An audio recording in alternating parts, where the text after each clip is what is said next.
Et yo tout le monde, c'est Sandra et on revient pour une vidéo qui demande un mariage. Donc là, je sais pas, on est au quel chapitre 2 et être avec le mariage Sakura. Et c'est annulé. Et donc on est là, c'est au premier épisode avec Alors, Sakura, dans les légendes grecques, on croyait que l'annulaire avait une veine, la veine d'amour directement reliée au cœur. Alors on pensait que ce doigt menait jusqu'au cœur de l'autre. Pendant son explication, il lève sa main gauche vers la lumière. Vers la lumière. Comment ça? Puis il m'adresse un sourire charmant. En mettant un anneau ici et ne plus jamais le retirer. Et portant un symbole de renaissance et d'éternité. On connecte nos deux cœurs pour toujours. Voilà ce que séquencer pour vouloir dire. En théorie quoi? Je vois. Je baisse les yeux sur ma propre main gauche.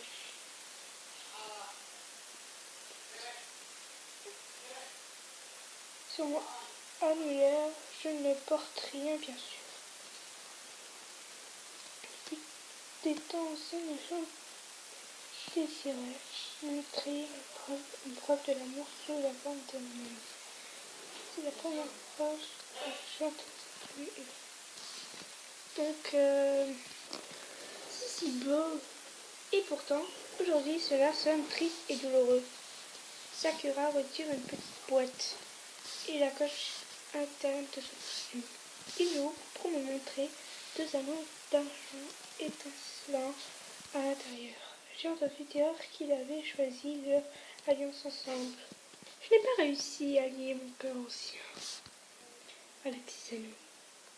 Son faible murmure, son profil triste. Cette preuve d'amour qu'il n'a pas pu offrir tout en regardant la croix au mur. Il soupire.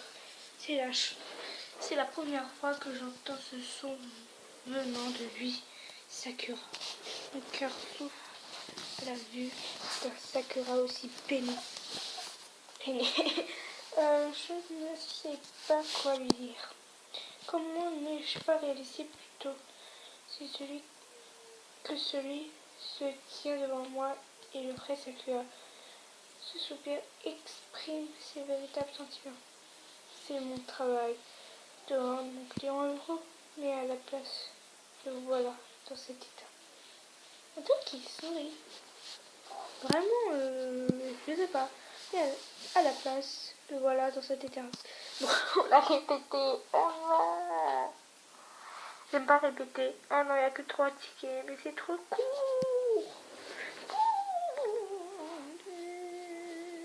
Ok, Sakura. J'attrape alors les deux mains de Sakura, ainsi que la boîte qui tient toujours. Le cœur des hommes peut-être toujours être lié à un autre sans une bague. Tant que vous tenez toujours l'un à l'autre, vous resterez liés. Je n'ai aucune preuve de ce que j'avance, mais je le prononce aussi fort que je le peux. Love. Désolée. Il me regarde droit dans les yeux, clairement surpris. Puis il sourit et touche mes joues. Tu es trop gentil, vraiment. Ne me regarde pas comme ça. Il me caresse doucement la joue, comme pour le réconforter. Mais merci. Rien que le fait que tu me le dises comme cela me donne l'impression que ça pourrait être vrai. Sakura. Mon cœur est serré par la tristesse. Je suis presque de me à chaque instant frais. Et l'instant d'après, il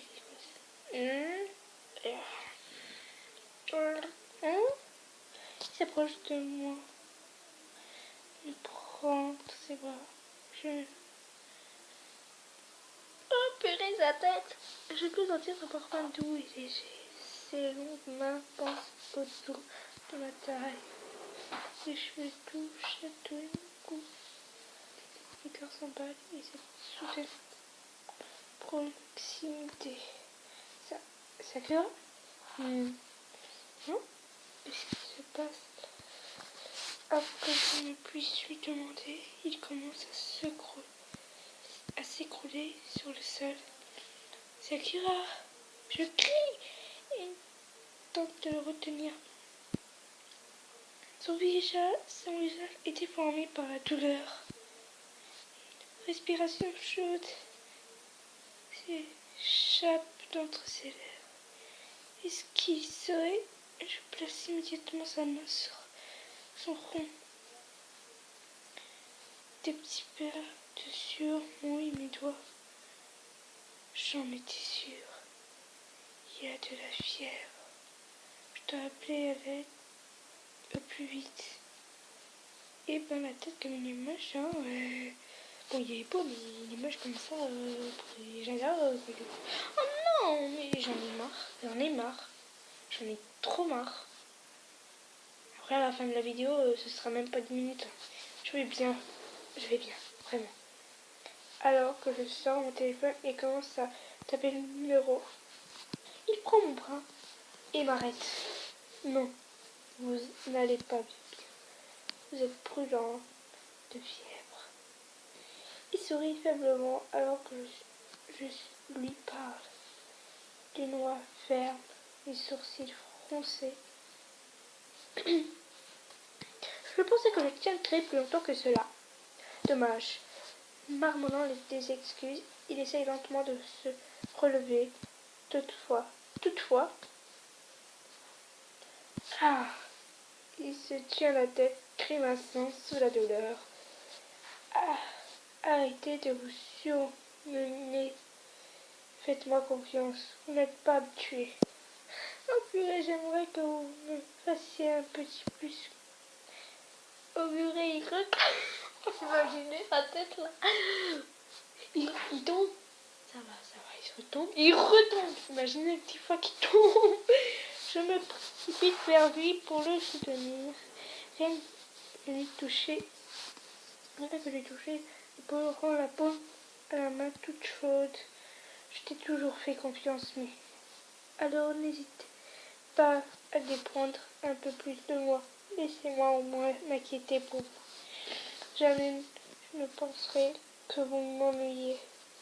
Il me regarde, surpris, dans sa tête. Et sourit parce que moi je me suis obligée de sourire. C'est toujours comme ça. On dirait qu'il aimerait me dire quelque chose.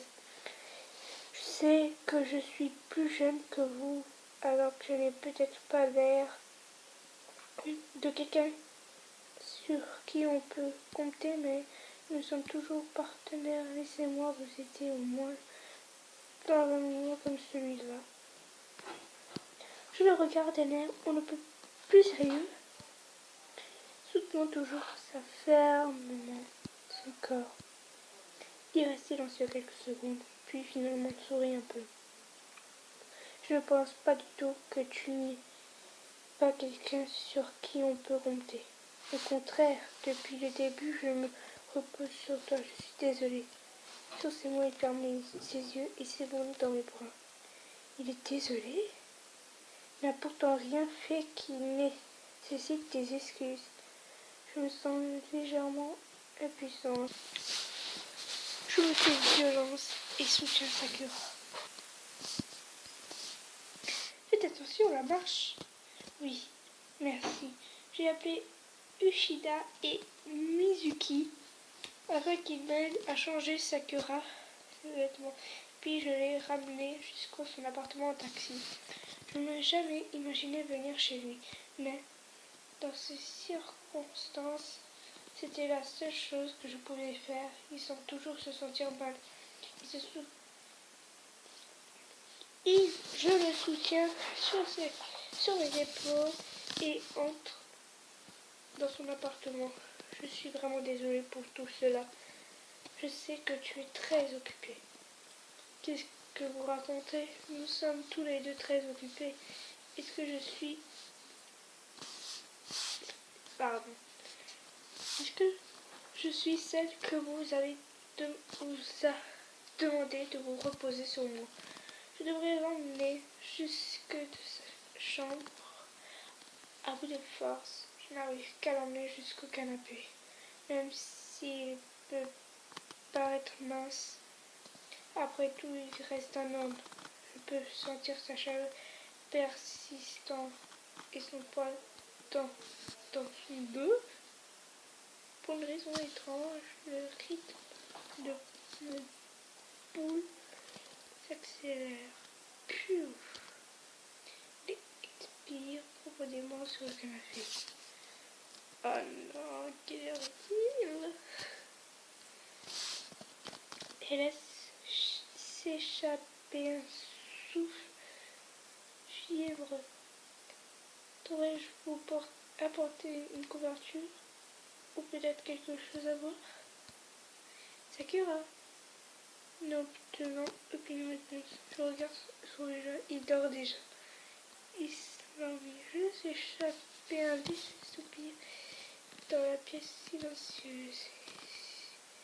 Est-ce que ça ira si je suis seule? Je ne peux pas le laisser seul ici avec la porte pas fermée à clé. Et je m'inquiète pour lui aussi. Après réflexion, je décide de rester dans son appartement un peu plus longtemps. Cet endroit est bien vide comparé à son lieu de travail. Ah ouais, mais il est beau. Waouh. Ah, il est trop beau. Je kiffe. Je suppose qu'il n'est pas ce genre de personne à ramener du travail à la maison. Je regarde tout autour de la pièce. Une cadre posée sur une commode.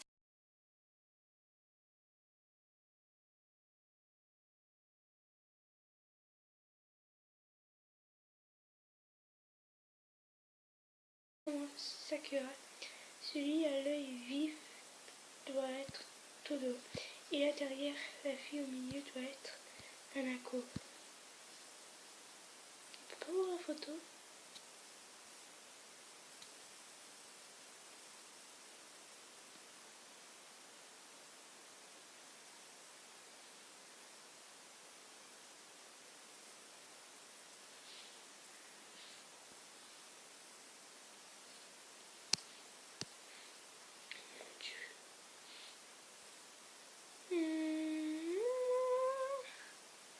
Bon, j'ai envie de continuer, j'ai pas envie de ça. Si je continue pas, je pète un peu le monde. Cesse de marier, moi. Bon, ben... Je vous laisse. Je peux aller en pièce, j'attends. Soit dans quelques jours. Salut!